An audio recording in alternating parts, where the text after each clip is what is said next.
A judge ruled today that Darrell Brooks Jr. will stand trial. Brooks is the man accused of plowing his SUV through the Waukesha Christmas parade, killing 6 people. The court found probable cause to send his case to trial on 77 charges, including 6 counts of first-degree intentional homicide.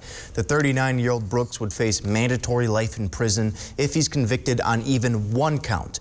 Among the other 71 charges, Brooks is facing first-degree recklessly endangering safety, hit and run resulting in death, felony bail jumping, and a misdemeanor for battery. During Friday's court appearance, one Waukesha police officer shared his experience from that day. U.S. officials are now saying that they have received new intelligence reports that Russia is getting ready to invade Ukraine. The reports indicate that Russia is preparing a false flag operation to justify a military campaign. The officials said the plan includes a group of Russian operatives carrying out acts of sabotage against their own soldiers and then blaming Ukraine for the attack. Currently, Russia has about 100,000 troops gathered near the border, but the Kremlin has denied any plans of invasion. Meanwhile, several Ukrainian government websites went offline on Friday. It was a part of a massive cyber attack where hackers left messages warning people to, quote, prepare for the worst. As of right now, it's unclear who exactly is behind the attack. Earlier today, the 2021 NFL All-Pro team was announced, and 3 Packers standouts were included. Aaron Rodgers, Devontae Adams, and Devondre Campbell all received the honor. This is Rodgers' 5th time being selected as an All-Pro. Adams, who was one of 5 unanimous first-team All-Pro selections, is the first Green Bay receiver to make the list in back-to-back seasons since Sterling Sharp in the early 1990s. For Campbell, this is his first time to be recognized as an All-Pro. Campbell's selection is historic for the Packers. He's the first Green Bay inside linebacker to make AP first-team All-Pro since Ray Nitschke in 1966. Even more surprising, Campbell was actually left off the Pro Bowl roster earlier this month. While the Packers obviously hope to make the trip to Super Bowl 56 this year, the NFL confirmed that the game will go on as planned in Los Angeles. Over 70,000 fans are expected in attendance at SoFi Stadium. Fans will have to provide proof of vaccination or a negative COVID test to enter the game. They will also be required to wear masks, except when they're eating. This year's game will be the first time LA has hosted the Super Bowl in 29 years. The game is scheduled for February 13th. COVID-19 spikes around the country have both lawmakers and the public demanding answers from the White House. Many people have questions regarding the administration's policy on testing and masks. Meanwhile, some hospitals have stopped non-urgent procedures to deal with an influx of patients. But as Kristen Wynn reports, some relief is expected to come as early as tomorrow.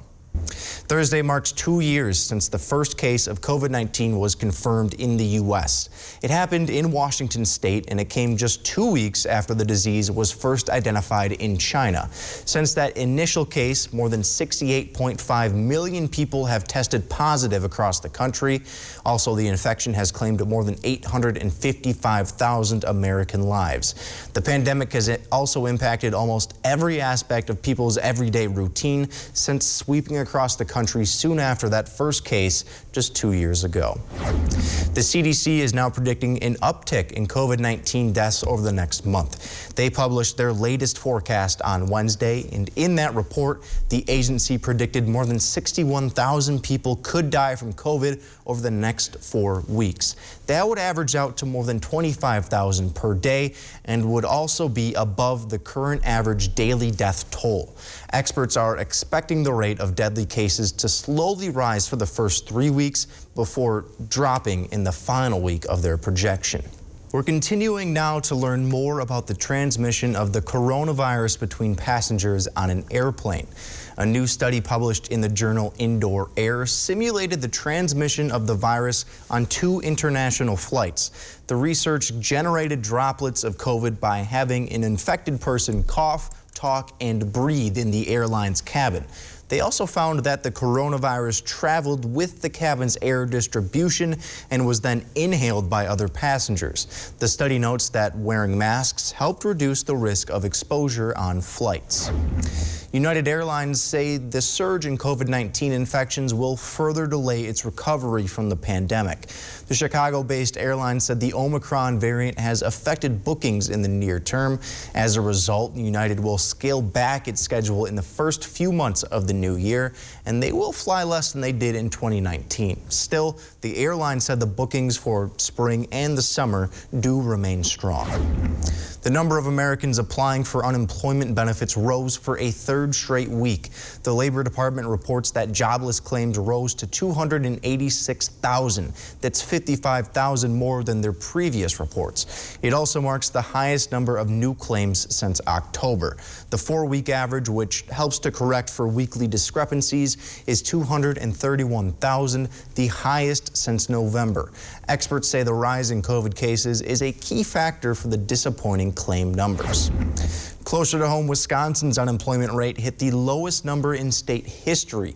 Unemployment was down to 2.8% in December. The previous low had been 3%, and we had seen that number 1 month earlier in November. It also comes during a worker shortage around the state. Meanwhile, Governor Evers has devoted $130 million towards job training and workforce development. Healthcare workers have been dealing with the pandemic for years now. Nurses and frontline workers have had to work extra hours, but now they're getting some extra help from the National Guard. We'll break that all down after the break. Earlier today, Democrat candidate for U.S. Senate Alex Lasry visited the Northwoods. It came as part of an outreach to communities and voters around the state. Lasry met leaders at the Nicolet Area Technical College to hear what they think are the biggest issues facing the Northwoods. And he was saying Northwoods issues are similar to many other issues that are seen in larger cities. Students at UW-Milwaukee had to be evacuated from a dormitory on Monday night. The reason was due to a carbon monoxide leak. According to reports, students complained to staff about symptoms that typically are associated with carbon monoxide poisoning. Firefighters were dispatched to the area and around 400 students had to be evacuated. More than a dozen had to be taken to the hospital for treatment. The authorities there found that the leak appeared to be coming from a boiler located in the basement. Early on Tuesday morning, the university reopened the dorm for students if they wish to be back in their own room. The school did say that repairs on the boiler will take about 1 month. Wisconsin is known as the cheese state for a reason. And after the break, we'll check in with the World Cheese Competition that got underway in Madison. But first, Jeffson with your full forecast right here on Newswatch 12. In the meantime, Nate, we had a matchup that we don't see very often. Yeah, that's right. Wausau East is now playing 8-man football, and they went toe-to-toe with Newman Catholic at Tom Field. And we'll start there tonight. An awesome setting for this game under the lights. And on the opening drive for the Cardinals, Connor Crash is going to fake the keeper and then throw back across the field to his star running back, Thomas Bates. And Bates churning his way down the sidelines. That sets them up inside of Lumberjack territory. And moments later, Crash throwing the quick out to Nathan Clement. He can walk in for the early score. Newman up 7. But the Lumberjacks would get the ball once again. Caleb Mew taking the draw, spins, fights. He claws his way for a first down, but East just could not capitalize. And later on in the quarter, they're back on offense, but whoop! This snap goes way over the quarterback's head, and who's recovering this ball? Newman. That sets the Cards up at the 1-yard line, and just moments later, it's Bates with a convoy in front of him, bulldozes his way in for 6, and Newman gets the better of East by a final of 49-22. Oh, too many Seinfeld references.